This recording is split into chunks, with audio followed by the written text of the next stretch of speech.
ಅಖಿಲ ಕರ್ನಾಟಕ ಕಾರ್ಮಿಕರ ಪ್ರಜಾವೇದಿಕೆಯಿಂದ ತುಮಕೂರಿನಲ್ಲಿ ಅದ್ದೂರಿಯಾಗಿ ಕನ್ನಡ ರಾಜ್ಯೋತ್ಸವವನ್ನು ಆಚರಿಸಲಾಯಿತು. ಕಾರ್ಮಿಕರ ಪ್ರಜಾವೇದಿಕೆಯಿಂದ 2ನೇ ವರ್ಷದ ಅದ್ದೂರಿ ಕನ್ನಡ ರಾಜ್ಯೋತ್ಸವವನ್ನು ಆಚರಿಸಲಾಗಿದೆ. ಕಾರ್ಯಕ್ರಮದಲ್ಲಿ ಮುಖ್ಯ ಅತಿಥಿಗಳಾಗಿ ಕಾಂಗ್ರೆಸ್ ಮುಖಂಡರಾದ ಮುರಳೀಧರ ಹಲಪ ಹಾಗೂ ನಮ್ಮ ಕರ್ನಾಟಕ ಟಿವಿ ಮ್ಯಾನೇಜಿಂಗ್ ಡೈರೆಕ್ಟರ್ ಆದ ಆರ್ ಜಗದೀಶ್ ಬಾಬು, ತುಮಕೂರು ಕಾಂಗ್ರೆಸ್ ಪಕ್ಷದ ಪರಾಜಿತ ಅಭ್ಯರ್ಥಿ ಇಕ್ಬಾಲ್ ಅಹಮದ್ ಭಾಗಿಯಾಗಿದ್ದರು. ಇನ್ನು ಕಾರ್ಯಕ್ರಮ ಕಾರ್ಮಿಕರ ಪೂಜಾ ವೇದಿಕೆ ವತಿಯಿಂದ 500 ವಾಟರ್ ಕ್ಯಾನ್ಗಳನ್ನು ವಿತರಿಸಲಾಯಿತು.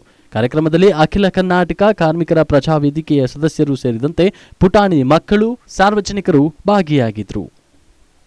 ಒಂದು ಅರ್ಥಪೂರ್ಣವಾದಂತಹ ಕನ್ನಡ ರಾಜ್ಯೋತ್ಸವ ತುಂಬಾ ಖುಷಿ ಆಗುತ್ತೆ. ಇಂಥ ಒಂದು ಕಾರ್ಯಕ್ರಮಗಳು ನೋಡಿದಾಗ ಈಗ ಇಕ್ಬಾಲ್ ಸರ್ ಆಗಿರ್ಲಿ, ಮುರಳೀಧರ್ ಸರ್ ಆಗಿರ್ಲಿ ಹೇಳಿದ್ರು, ಈ ತರ ಕಾರ್ಯಕ್ರಮಗಳು ಖಂಡಿತವಾಗ್ಲೂ ಬರಬೇಕು. ನಮ್ಗೆ ಜೊತೆನಲ್ಲಿ ಇವತ್ತೇನು ಕನ್ನಡ ಉಳಿದಿದೆ ಅಂದ್ರೆ ಅದಕ್ಕೆಲ್ಲ ಕಾರಣನೇ ನಮ್ಮ ಕನ್ನಡ ಪರ ಸಂಘಟನೆಗಳು. ಅದ್ರಲ್ಲಿ ಎರಡನೇ ಮಾತೇ ಇಲ್ಲ. ಯಾಕಂದ್ರೆ ಯಾವುದೇ ಒಂದು ವಿಚಾರ ಬಂತು ಅಂದ್ರೆ ಬೀದಿಗಿಳಿಯೋದು ನಮ್ಮ ಕನ್ನಡ ಪರ ಸಂಘಟನೆಯವರೇನೆ. ಇಂತಹ ಸಂಘಟನೆಗಳು ಖಂಡಿತವಾಗ್ಲೂ ಇಂಥ ಒಂದು ಕಾರ್ಯಕ್ರಮ ಮಾಡ್ತಾ ಇರ್ಬೇಕು. ಯಾಕಂದ್ರೆ ಕನ್ನಡ ನವೆಂಬರ್ ಮಾತ್ರ ಸೀಮಿತ ಆಗಲ್ಲ, ಡಿಸೆಂಬರ್ಗೂ ಇದೆ ಅಂತ ಪ್ರೂವ್ ಮಾಡ್ತಾ ಇದ್ದಾರೆ. ಬಹಳ ಖುಷಿ ಇದೆ. ಪ್ರತಿ ದಿವಸನೂ ನಮ್ಗೆ ಕನ್ನಡ ರಾಜ್ಯೋತ್ಸವನೇ.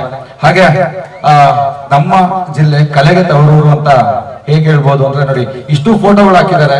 ಅಲ್ಲಿ ಏನು ನಟರಿದ್ದಾರೆ ಅದರಲ್ಲಿ ಮ್ಯಾಕ್ಸಿಮಮ್ ಗುಬ್ಬಿವೀರಣ್ಣ ಅವ್ರ ಕಡೆಯಿಂದ ಹೋಗಿರೋ ಅಂತವ್ರೆ. ಸೊ ನಮ್ಮ ಕಲೆಗೆ ತವರೂರು. ಅಲ್ಲಿರೋಂತ ಅಷ್ಟು ನಟ ನಟಿಯರು ನಮ್ಮ ಗುಬ್ಬಿವೀರಣ್ಣ ಅವ್ರ ಕಡೆಯಿಂದ ಸ್ಯಾಂಡಲ್ವುಡ್ ಹೋಗಿರೋ ಅಂತವ್ರು. ಸೊ ಅಂತ ಕಲೆಗೆ ತವರೂರಾದಂತ ನಮ್ಮ ತುಮಕೂರು ಜಿಲ್ಲೆಯಲ್ಲಿ ಈಗಷ್ಟೇ ನಾವು ನೋಡಿದ್ವು ಮಕ್ಕಳು ಎಂತ ಕಲೆ ಇದೆ ಅಂತ ಹೇಳ್ಬಿಟ್ಟು. ಅಂತ ಕಲೆಗಳನ್ನ ಆಚೆ ತರ ಅಂತ ಒಬ್ಬ ಗುರು ಬೇಕಷ್ಟೇನೆ. ಅಂತ ಗುರು ನಮ್ ರವಿ ಅಂತ ಹೇಳಕ್ ಇಷ್ಟಪಡ್ತೀನಿ. ತುಂಬಾ ಅದ್ಭುತವಾಗಿ ಈ ಒಂದು ನೃತ್ಯನ ಸಂಯೋಜನೆ ಮಾಡಿದ್ದ. ಯಾಕಂದ್ರೆ ನನ್ನ ಹತ್ರ ಸಹ ನನ್ನ ಜೊತೆನೇ ಇರೋಂಥ ಹುಡುಗ, ತುಂಬಾ ಅದ್ಭುತವಾದಂತ ಕಲೆ ಇರೋಂಥ ಹುಡುಗ. ಬಹಳ ಖುಷಿ ಆಗುತ್ತೆ. ಅದೇ ರೀತಿ ನಿಮ್ಮ ಮಕ್ಕಳ ಕಲೆ ಇದ್ರೆ ಖಂಡಿತವಾಗ್ಲೂ ನಮ್ಮ ವಾಹಿನಿ ಕರ್ಕೊಂಡ್ಬನ್ನಿ. ಖಂಡಿತವಾಗ್ಲೂ ನಾನು ಅವಕಾಶ ಕೊಡ್ತೀನಿ ನಮ್ಮ ಚಾನಲ್ ಮುಖಾಂತರ ಅಂತ ಹೇಳ್ತಾ ಈ ಒಂದು ಅವಕಾಶ ಕೊಟ್ಟಿದ್ದಕ್ಕೆ ಎಲ್ರಿಗೂ ಧನ್ಯವಾದ ಹೇಳ್ತಾ ನಮಸ್ಕಾರ. ಸನ್ಮಾನ್ಯ ಸತೀಶ್ ರವರು, ಸನ್ಮಿತ್ರರಾದಂತ ಆನಂದ್ ರವರು, ವಸೀಂ ರವರು, ಇವರೆಲ್ಲ ತಂಡ ಸೇರಿ ಏನ್ ಈ ದಿನ ಈ ಕನ್ನಡ ರಾಜ್ಯೋತ್ಸವವನ್ನ ನೀವು ಆಚರಿಸಿದ್ದೀರಾ, ಇದು ಈ ನಗರಕ್ಕೆ ಒಂದು ಮಾದರಿಯಾದ ಕಾರ್ಯಕ್ರಮ ಅಂತ ನಾನು ಕೂಡ ಭಾವಿಸ್ತೇನೆ. ಕಾರಣ ಏನಂತ ಕೇಳಬಹುದು. ಬೆಳಗ್ಗೆ ನಾನು ಬಂದಿದ್ದೆ, ಧ್ವಜಾರೋಹಣ ನೆರವೇರಿಸಿದಾಯ್ತು. ಅದಾದ್ಮೇಲೆ ಆರೋಗ್ಯ ಶಿಬಿರ ಆಯ್ತು.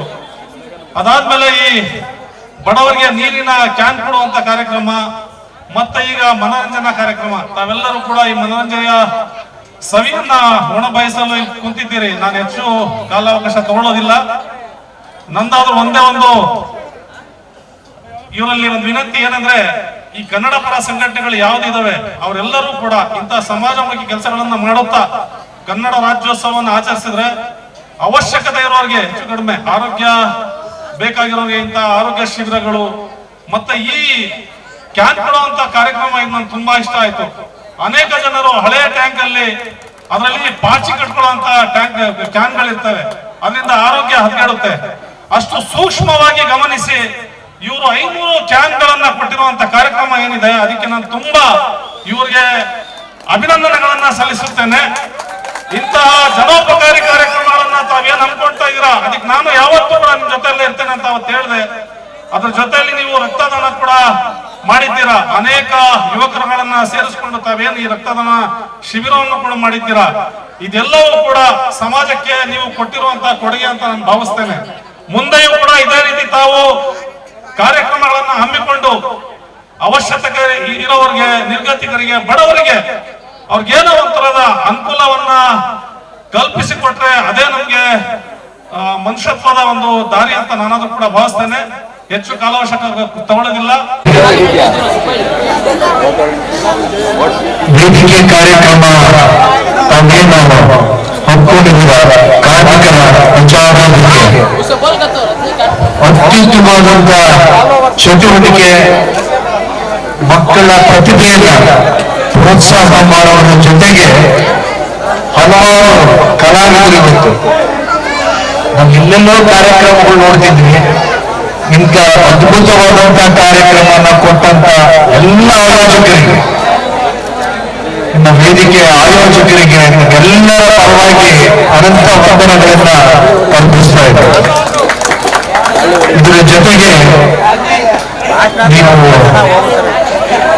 ಹೆಣ್ಣುಮಕ್ಕಳಿಗೆ ಸೈಕಲ್ ಕೊಡುವಂತ ಚಟುವಟಿಕೆ ಮಾಡಿಕೊಡ್ಬೇಕು. ಸರ್ಕಾರದ ವತಿಯಿಂದ ಮಾಡುವಂತ ಹಲವಾರು ಪ್ರೋತ್ಸಾಹದ ಕೆಲಸಗಳನ್ನ ತಾವು ಮಾಡಿಕೊಡ್ರಿ. ಬೆಳಿಗ್ಗೆಯಿಂದ ನೀವು ಚಟುವಟಿಕೆಗಳನ್ನ ಮಾಡ್ತಾನೆ ಇದ್ದೀರಿ. ಒಂದಾದ್ಮೇಲೊಂದು ಇವತ್ತು ಸಂಜೆ ಸಮಾಪ್ತಿ ಕಾರ್ಯಕ್ರಮ ತಾವು ಇಟ್ಕೊಂಡಿದ್ದೀರಾ. ತಮ್ಗೆಲ್ರಿಗೂ ಶುಭವಾಗಿ